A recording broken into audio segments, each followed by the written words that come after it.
Hello friends, हमारे video में पुनः आप लोगों का स्वागत है। दोस्तों, यह वीडियो हमारा जो है मुख्य रूप से कक्षा 10 के उन बच्चों के लिए है जो विज्ञान की परीक्षा में सम्मिलित होने वाले हैं इस साल 2023 में। देखिए दोस्तों, ये वीडियो जो है एक बार परीक्षा में बैठने से पहले आप ज़रूर देख लें। आइए चर्चा करते हैं। पहला क्वेश्चन आपके सामने दिख रहा है कि गोलीय दर्पण की वक्रता, त्रिज्या तथा फोकस दूरी में संबंध क्या होता है। अगर इसके बारे में पूछा जाए, यानी वक्रता, त्रिज्या और फोकस दूरी में संबंध अगर आपसे पूछा जाए दोस्तों, तो R बराबर 2F होता है, या तो F बराबर R/2। अगला है दोस्तों, चेहरे का सीधा व बड़ा प्रतिबिंब देखने के लिए प्रयुक्त कौन सा दर्पण होता है। दोस्तों, आपका जवाब होना चाहिए अवतल दर्पण। आभासी प्रतिबिंब किस दर्पणों में बनता है। आभासी प्रतिबिंब किस दर्पणों में बनता है। दोस्तों, वो दर्पण या तो उत्तल होगा या तो समतल दर्पण होगा। उत्तल और समतल, इन दोनों दर्पणों में प्रतिबिंब जो होता है आभासी बनता है। अगला है दोस्तों, वस्तु के सापेक्ष सीधा आकार में छोटा तथा आभासी प्रतिबिंब बनता है उत्तल दर्पण में। दोस्तों, अगला है, रेखीय आवर्धन एक से अधिक प्राप्त हो सकता है। किस दर्पण का रेखीय आवर्धन एक से अधिक प्राप्त हो सकता है। दोस्तों, वह दर्पण हमारा होगा अवतल दर्पण। प्रतिबिंब को पर्दे पर लेने के लिए प्रयुक्त दर्पण कौन सा प्रयुक्त किया जाता है। दोस्तों, इसका विकल्प आपका होना चाहिए अवतल दर्पण होना चाहिए। अगला है दोस्तों, समतल दर्पण की फोकस दूरी होती है। ये सबसे मोस्ट इम्पोर्टेंट क्वेश्चन है दोस्तों, ध्यान से देख लें। समतल दर्पण की फोकस दूरी होती है क्या, अनंत होती है। अगला है दोस्तों, समांतर किरणों को अपसरित करता है उत्तल दर्पण। ख्याल करिए, समांतर किरणों को अपसरित करता है, वो ये गुण जो अपसरित करने का गुण किस दर्पण में होता है, तो उत्तल दर्पण में होता है। अगला दोस्तों, अवतल दर्पण के लिए यू भी और एफ में संबंध क्या होता है। दोस्तों, इस बात को ध्यान देना है कि इसका जो होता है संबंध 1/F बराबर 1/V प्लस 1/U होता है। नेक्स्ट क्वेश्चन पे चलते हैं। अगला क्वेश्चन दोस्तों, समतल दर्पण तथा उत्तल दर्पण द्वारा बना प्रतिबिंब कैसा होता है। ध्यान से देखें, समतल दर्पण और उत्तल दर्पण द्वारा बना प्रतिबिंब किस प्रकार का होता है। तो दोस्तों, वो प्रतिबिंब आभासी और सीधा होता है, और ये दोनों प्रतिबिंब जो होते हैं दोनों दर्पणों में, ये आभासी और सीधा प्रतिबिंब दर्पण के पीछे बनता है। अगला है दोस्तों, दर्पण के रेखीय आवर्धन का सूत्र क्या होता है। तो M बराबर V/U। अगला है दोस्तों, अवतल दर्पण की प्रकृति होती है। अवतल दर्पण की प्रकृति अभिसारी होती है। जैसा कि आगे वाले क्वेश्चन में आपको बताया गया था कि अगर हमारा दर्पण उत्तल होता है तो उसकी प्रकृति जो होती है अपसारी होती है, लेकिन अवतल दर्पण जो होता है इसकी प्रकृति जो होती है अभिसारी होती है। अगला दोस्तों, उत्तल दर्पण से प्रतिबिंब सदैव बनता है, यानी उत्तल दर्पण से सदैव प्रतिबिंब किस तरह का बनता है। यानी उत्तल दर्पण से प्रतिबिंब सदैव बनता है, कहाँ पर बनता है, यानी प्रतिबिंब की स्थिति कहाँ पे होती है। दोस्तों, ये ख्याल करना है कि अगर दर्पण हमारा उत्तल है तो प्रतिबिंब जो होगा हमेशा वक्रता केंद्र और फोकस के बीच बनता है। अगला है दोस्तों, समतल दर्पण द्वारा बना प्रतिबिंब किस तरह का होता है। तो दोस्तों, ख्याल करना है कि समतल दर्पण द्वारा प्रतिबिंब जो होता है आभासी बनता है। अगला है दोस्तों, उत्तल दर्पण से बना प्रतिबिंब होता है सदैव वस्तु से छोटा, आकार में सदैव वस्तु से छोटा होता है। अगला है दोस्तों, उत्तल दर्पण के सामने वस्तु कहाँ रखी जाए कि प्रतिबिंब आभासी, सीधा और बड़ा बने। दोस्तों, अगर दर्पण हमारा अगर अवतल दर्पण है तो अगर हम उस वस्तु को फोकस तथा दर्पण के अगर बीच रखते हैं तो हमें प्रतिबिंब जो होगा आभासी, सीधा और बड़ा बनेगा। अगला है दोस्तों, कौन दर्पण वस्तु से छोटा व आभासी प्रतिबिंब बनाता है। उत्तल दर्पण है। अगला है दोस्तों, उत्तल दर्पण के सामने रखी वस्तु का प्रतिबिंब बनता है दर्पण के पीछे। अगला है दोस्तों, व्यक्ति दर्पण में अपना सीधा और बड़ा प्रतिबिंब देखता है, तो कौन सा दर्पण होता है जिसमें व्यक्ति जो है अपना सीधा और बड़ा प्रतिबिंब देखता है। दोस्तों, क्वेश्चन आपका होगा अवतल दर्पण। नेक्स्ट क्वेश्चन है दोस्तों, अगला क्वेश्चन है दोस्तों, कांच का अपवर्तनांक अधिकतम होता है, यानी कांच का अपवर्तनांक अधिकतम किस रंग के लिए होता है। तो बैगनी रंग के लिए होता है। और कांच का अपवर्तनांक न्यूनतम किसके लिए होता है। तो लाल रंग के प्रकाश के लिए होता है। यानी आपको ध्यान रखना है, कांच का अपवर्तनांक बैगनी रंग के लिए अधिकतम और लाल रंग के लिए न्यूनतम होता है। अगला है दोस्तों, किस रंग का विचलन सर्वाधिक होता है। वो बैगनी रंग है। अगला है दोस्तों, किस रंग का विचलन न्यूनतम होता है। वो लाल रंग है। किस रंग का प्रकीर्णन अधिकतम होता है। दोस्तों, वो बैगनी रंग है। किस रंग का प्रकीर्णन सबसे कम होता है। वो लाल रंग है दोस्तों। यानी ये जो लाल रंग, बैगनी रंग आप देख रहे हैं वो प्रकाश का कलर के रंग के बारे में, प्रकाश के रंग के बारे में बताया गया है।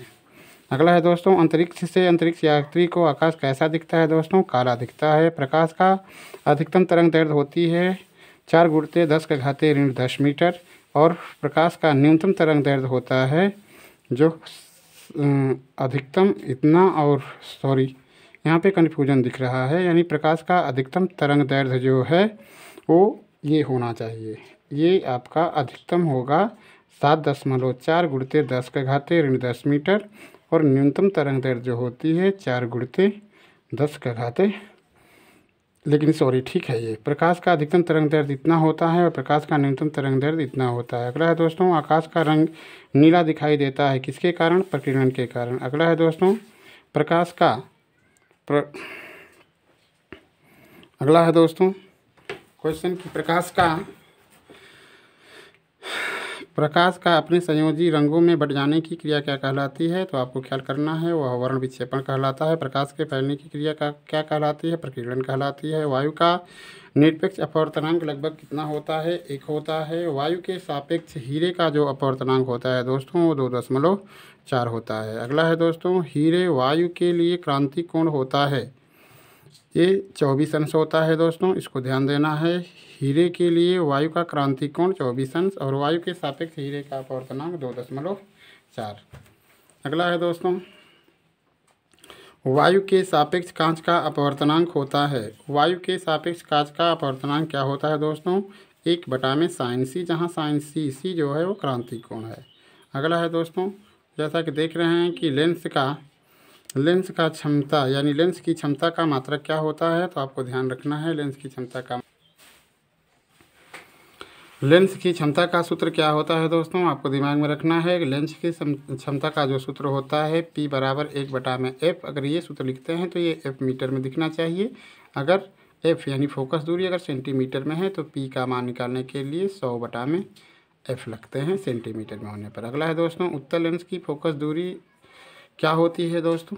वो धनात्मक होती है। आपको ध्यान देना है, उत्तल लेंस की फोकस दूरी धनात्मक होती है, इसलिए ख्याल कर लेना है कि उत्तल लेंस का जो क्षमता होता है वो हमेशा प्लस में आएगा। अवतल लेंस की फोकस दूरी क्या होती है दोस्तों? ऋणात्मक में होती है, इसलिए उसका जब भी क्षमता आएगा वो ऋणात्मक में आएगा।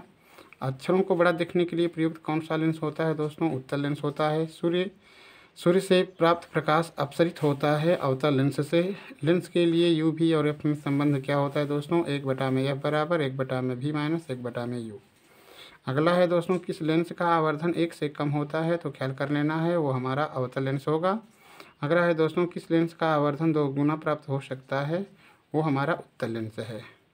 अगला है दोस्तों, अवतल लेंस का आवर्धन अधिकतम कितना हो सकता है? तो 1 हो सकता है। अगला है दोस्तों, जैसा कि आप देख रहे हैं, अगला आपका है कि लेंस में प्रकाश का होता है। लेंस क्या करता है? प्रकाश का अपवर्तन करता है और दर्पण क्या करता है? प्रकाश का परावर्तन, यानी लेंस से प्रकाश का अपवर्तन और दर्पण से प्रकाश का परावर्तन। अगला है दोस्तों, अवतल लेंस से बना प्रतिबिंब सदैव होता है छोटा और आभासी, और उत्तल लेंस होता है किस प्रकृति का? यानी उत्तल लेंस की प्रकृति क्या होती है? वो सदा अभिसारी प्रकृति का होता है। अगला है दोस्तों, एक लेंस की क्षमता अगर +5 डायोप्टर है तो वह लेंस कैसा होगा? तो कन्फर्म है कि वह लेंस आपका उत्तल यानी अभिसारी होगा। एक लेंस की क्षमता अगर ऋण 2 डायोप्टर है तो वह लेंस किस प्रकृति का होगा? तो वह अपसारी प्रकृति यानी अवतल लेंस होगा। विद्युत धारा मापने का यंत्र क्या होता है? अमीटर या एमीटर कहा जाता है। विभवांतर मापने का यंत्र वोल्टमीटर होता है। आवेश Q और धारा I तथा समय t में संबंध क्या होता है? Q = I × t। ओम का नियम क्या होता है दोस्तों? ओम का नियम V = IR होता है। अर्धचालक ख्याल करना है दोस्तों, ये सिलिकॉन और जर्मेनियम जो हैं ये अर्धचालक के नाम से जाने जाते हैं, या ये दोनों अर्धचालक हैं। अगला है दोस्तों, धारा का मात्रक एम्पियर, प्रतिरोध का मात्रक ओम, विभवांतर का मात्रक वोल्ट या जूल प्रति कूलाम, आवेश का मात्रक कूलाम। प्रोटॉन कण कैसा होता है? धनावेशित, और इलेक्ट्रॉन कण कैसा होता है? ऋणावेशित। अगला है दोस्तों, प्रतिरोधों के श्रेणी क्रम में तुल्य प्रतिरोध क्या होता है? R = R1 + R2, यानी जितने भी प्रतिरोध होंगे उनको क्रम से हम जोड़ लेंगे आपस में, तो इनका श्रेणी क्रम में होने पर तुल्य प्रतिरोध निकलता है। अगर वही प्रतिरोध अगर समांतर क्रम में जुड़े होते हैं तो उनका तुल्य प्रतिरोध निकालने के लिए 1/r बराबर 1/r1 प्लस 1/r2 यानी जितने प्रतिरोध होंगे। अगला है दोस्तों, इलेक्ट्रॉन पर आवेश होता है कितना? 1.6 गुणित 10⁻⁻19 कूलम। अगला है दोस्तों, विद्युत ऊर्जा के दो स्रोत हैं, क्या हैं? विद्युत ऊर्जा उत्पन्न करने के दो स्रोत जो हैं वो विद्युत सेल है और दूसरा विद्युत जनित्र या डायनामो है दोस्तों। अगला प्रश्न है आपका, चालक में धारा का प्रवाह होता है किसके द्वारा? मुक्त इलेक्ट्रॉनों द्वारा। और अगला है दोस्तों, 1 माइक्रो एम्पियर होता है 10⁻6 एम्पियर के बराबर और 1 माइक्रो ओम होता है 10⁻6 ओम के बराबर। एम्पियर सेकेंड किसका मात्रक है यानी आवेश का? इस बात को ध्यान करना है दोस्तों। धन्यवाद।